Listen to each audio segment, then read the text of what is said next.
Bonjour, alors c'est professeur Hadjoud. Je suis directrice des activités médicales et paramédicales au CHU SND. Nous avons, à l'instar de tous les établissements de santé que compte l'Algérie, nous nous sommes mobilisés pour apporter une riposte contre cette pandémie mondiale qui est le Covid-19. Comme notre hôpital ne compte pas des services de première intention en matière de prise en charge de ce type de pathologie, nous sommes néanmoins organisés de façon à pouvoir prendre en charge d'éventuels patients suspects ou confirmés Covid-19 au sein de notre établissement. Pour ce faire, nous avons d'ores et déjà, depuis le début de cette pandémie, c'est-à-dire en date du 24 février, nous nous sommes organisés en installant essentiellement une cellule de veille et de suivi de cette pandémie. Je rappelle encore que cet établissement ne compte pas le service de médecine interne, ni d'infectieux, ni de pneumologie, qui constituent des services de première intention, mais nous nous sommes quand même organisés, nous avons installé la cellule, nous avons recensé tous les moyens dont dispose le CHU. Nous avons aussi, plus important, recensé les moyens dont ne dispose pas le CHU. Nous avons donc procédé à l'acquisition de tous les matériels nécessaires pour la prise en charge efficiente de malades suspects ou confirmés Covid-19. Donc pour ce faire, nous avons aménagé des lits de prise en charge de Covid-19, en l'occurrence donc 46 lits d'hospitalisation, dont 8 lits aux urgences de Tripoli, 8 lits en réanimation pédiatrique pour les malades de cette catégorie de tranche d'âge, donc pour les malades enfants qui seraient éventuellement atteints de Covid. Et puis nous avons aussi organisé un service d'hospitalisation d'une capacité de 12 lits au niveau du service de l'unité d'hospitalisation d'ophtalmologie homme,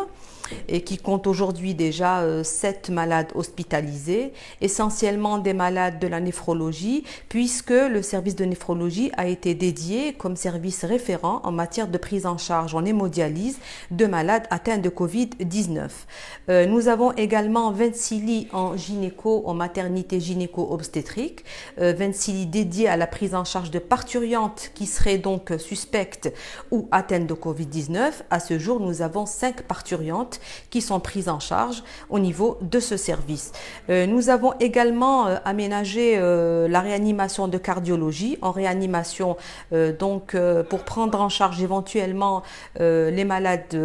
qui compliquent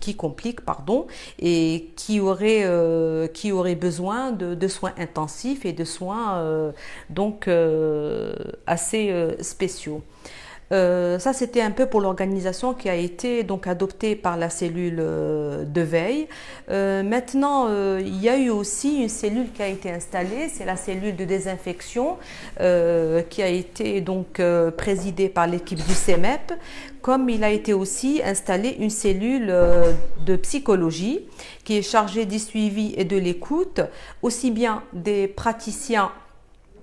qui prennent en charge ce type de patients, mais aussi les patients atteints de Covid, ainsi que leurs familles également, qui sont souvent très très inquiets, soit via une boîte électronique ou via des numéros de téléphone de nos psychologues qui font partie de cette cellule, pour cette prise en charge qui, à mon avis, est très très importante, puisque le Covid suscite beaucoup de panique et beaucoup de peur, ce qui est au demeurant très normal. Qu'est-ce qu'il y a eu aussi comme organisation? Il ne faut pas qu'on oublie essentiellement les moyens que nous avons mis en place pour justement riposter à cette pandémie. Nous avons, dès le premier jour, le premier cas qui a été rapporté en Algérie, la pharmacie centrale, le service de la pharmacie centrale s'est mobilisé, justement en mettant à disposition de toutes les unités de soins, aussi bien les médicaments et les produits pharmaceutiques nécessaires pour la prise en charge des malades, mais aussi, ce qui est très important, le volet matériel de protection individuelle et collective, sachant que le personnel, le soignant doit être absolument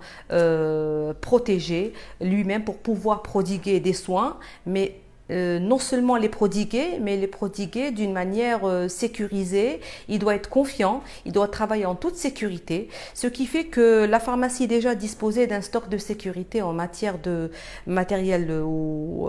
matériel de protection individuelle, puisque avant la survenue de cette pandémie,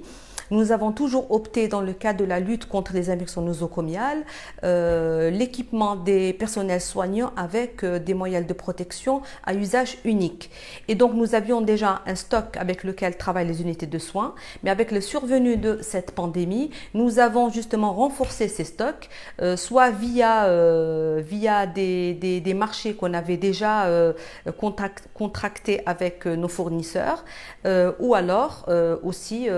beaucoup la contribution de la PCH, la pharmacie centrale des hôpitaux, qui au prorata de ses besoins nous a livré. Donc de ce côté-là, nous n'avons eu aucun problème. Bien sûr, avec à chaque fois une recommandation que les personnels soignants doivent quand même utiliser ces moyens à bon escient, et puis qu'il n'y ait pas cette notion de gaspillage. Voilà, pour qu'ils puissent travailler quand même dans de bonnes conditions. Il y a eu également, au plus de cette organisation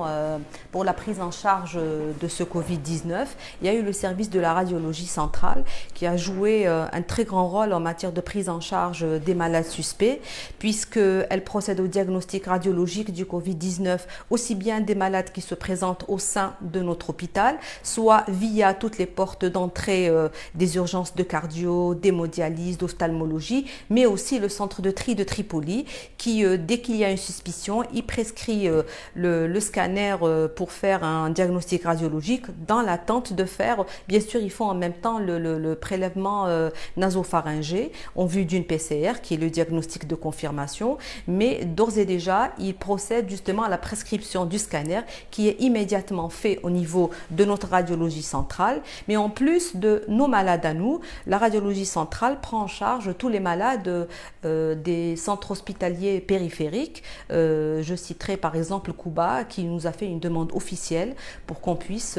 lui faire les diagnostics radiologiques de ses patients qui sont hospitalisés donc au niveau du service de médecine interne de l'EPH de Cuba.